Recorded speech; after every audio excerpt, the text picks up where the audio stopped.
My friends, today I want to talk about strength. Not the strength of muscles, not the strength you build in the gym when you are lifting weights, but the strength of nations, the strength of character, the strength of willpower when the whole world is watching and testing you.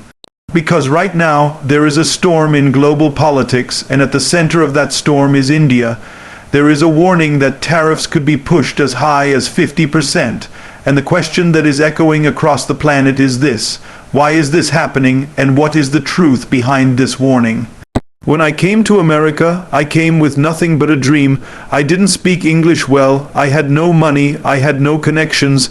All I had was the fire inside me, the determination to work, to grind, to become something more.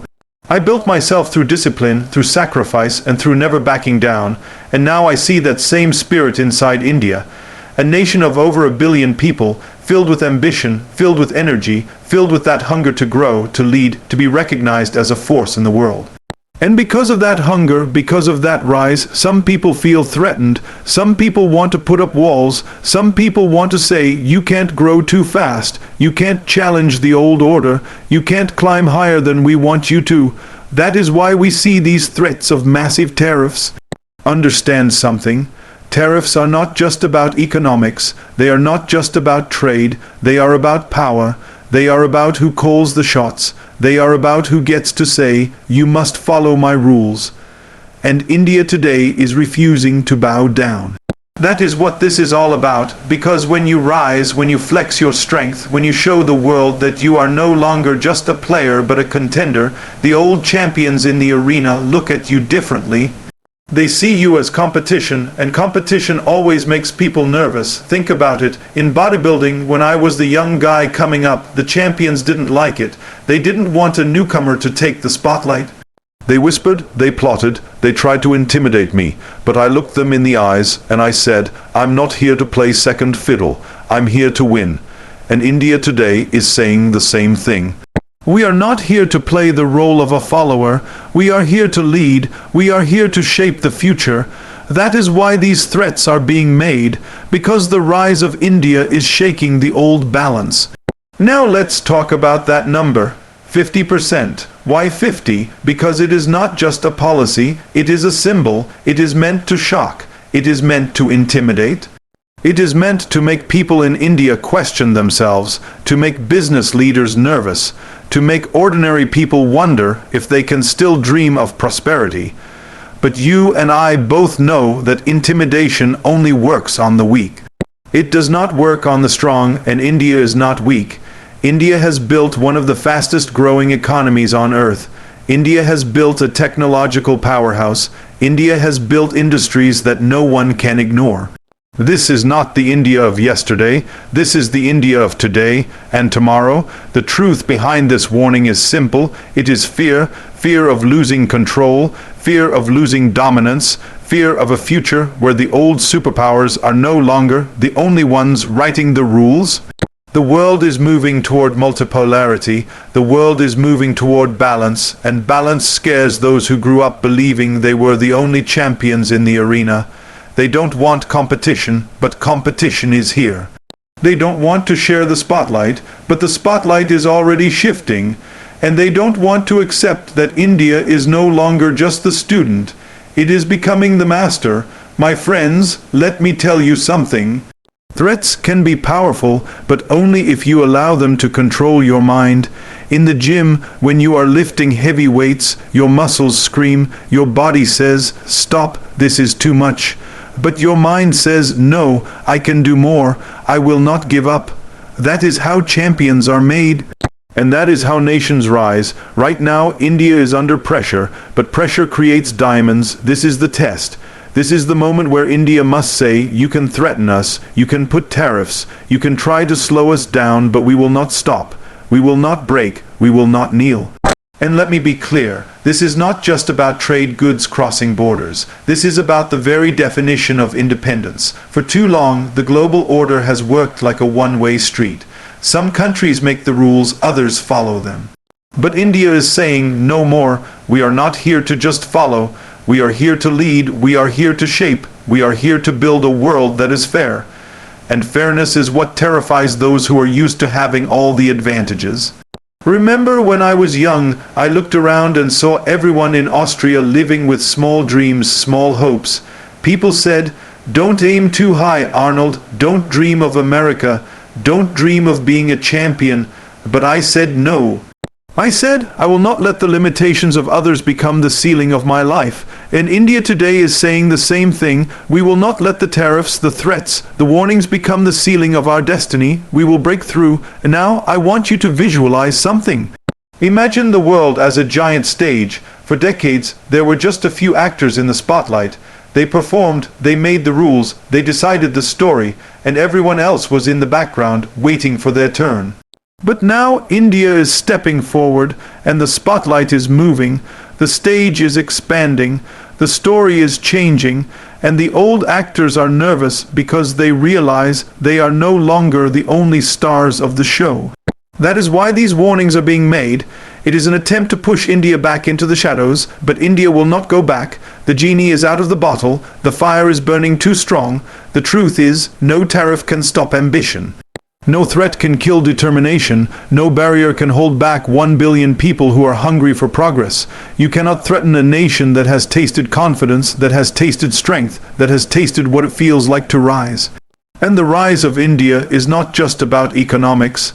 It is about pride. It is about identity.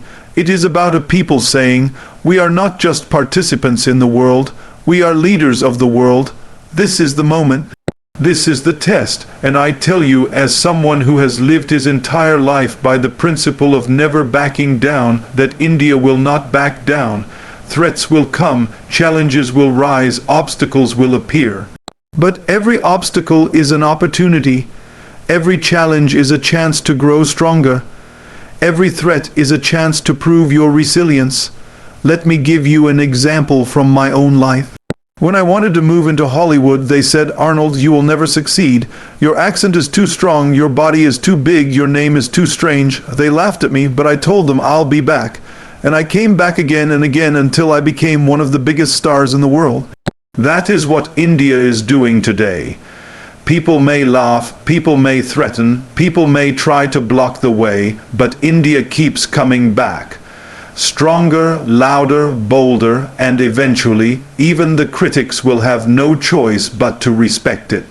So, why is this happening? Because the world is changing, because the balance of power is shifting, because the rise of India is unstoppable, and because those who are used to dominating do not like competition. But competition is good. Competition makes you stronger. Competition makes you smarter. Competition makes you better, and India is proving that it is ready for this competition. The truth behind this 50% tariff warning is not economics.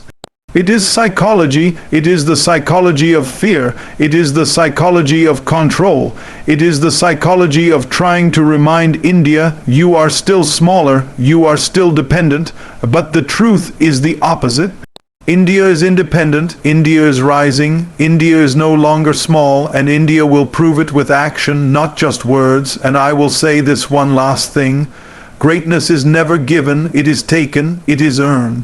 It is fought for. India's greatness is not being handed down by anyone. India is earning it every day through hard work, through innovation, through courage, and no tariff, no threat, no warning will stop that journey. Because once you taste the fire of ambition, once you feel the strength of unity, once you know the power of 1 billion people moving forward together, nothing in the world can hold you back. So when you hear about these threats, when you hear about these warnings, don't be afraid. Smile, because it means India has arrived. It means the old order is afraid.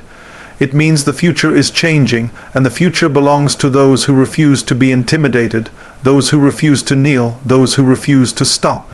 The future belongs to the strong, the future belongs to the bold. The future belongs to India. My friends, listen closely, because what is happening right now is not just a trade fight. It is not just about numbers on a spreadsheet or percentages on tariffs. It is not just about who sells more cars, who exports more steel, or who dominates in technology. This moment is about power.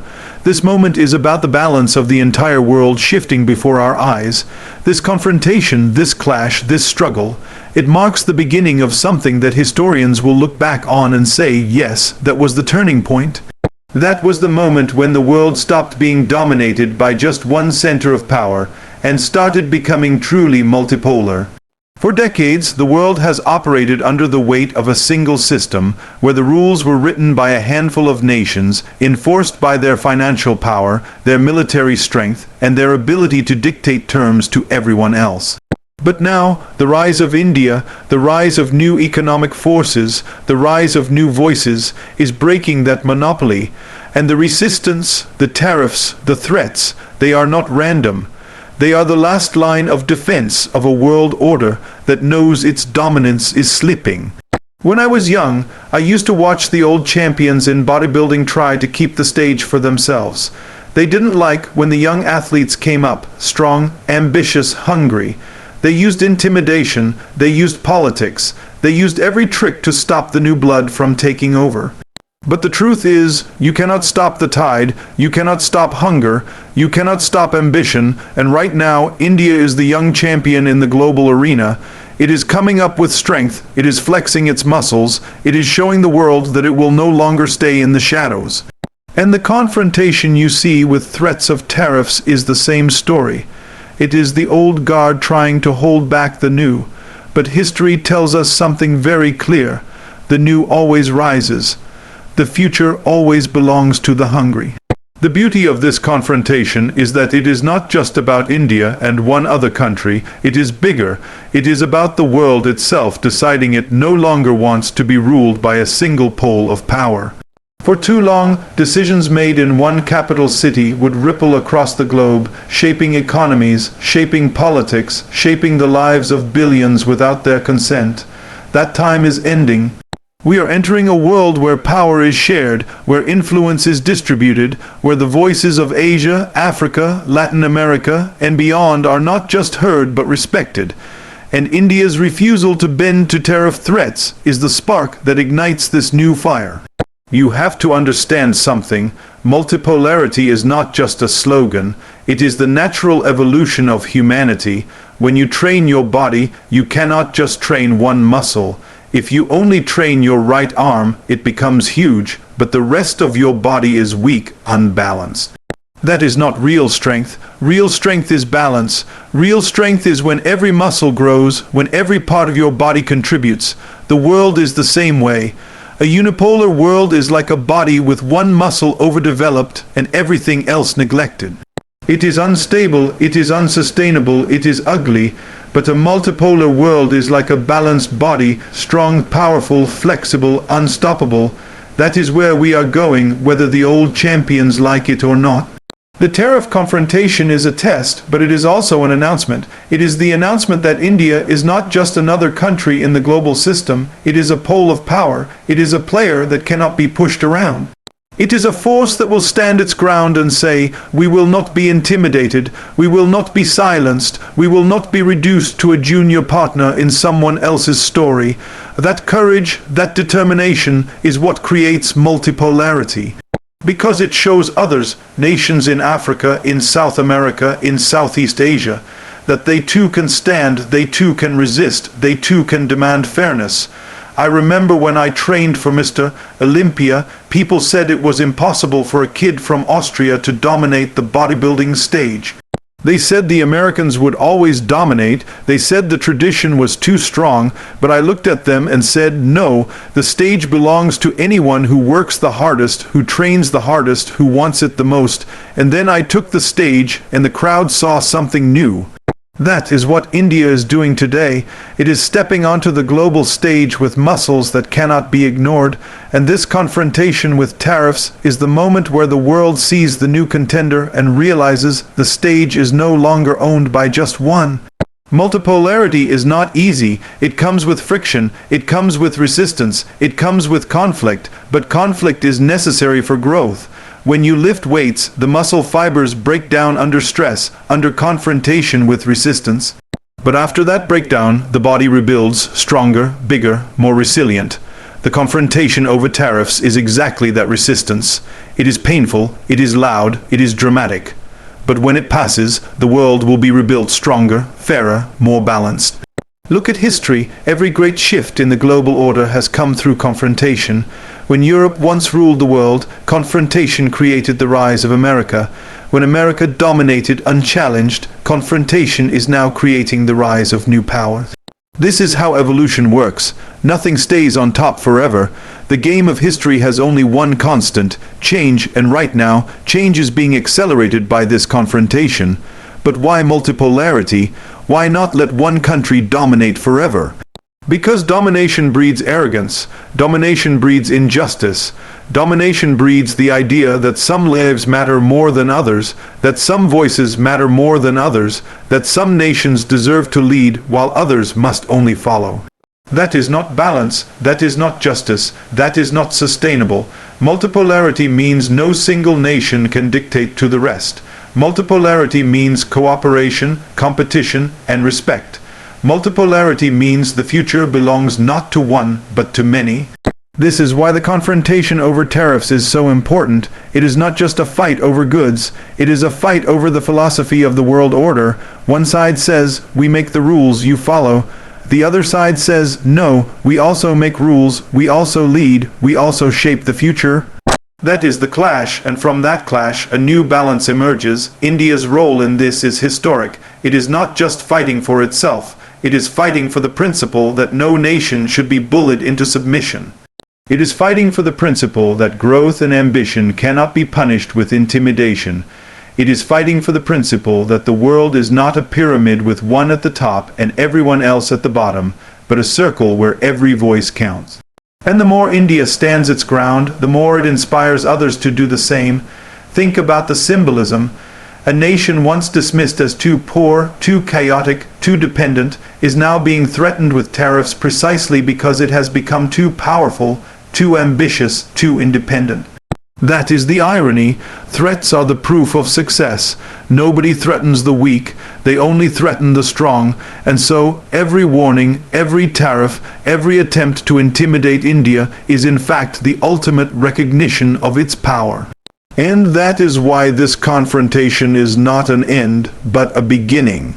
It is the beginning of a multipolar world where intimidation no longer works, where threats no longer silence, where the balance of power is not decided in one capital, but in many, where the global order is not dictated, but negotiated. This is the future, and it is unfolding before our eyes.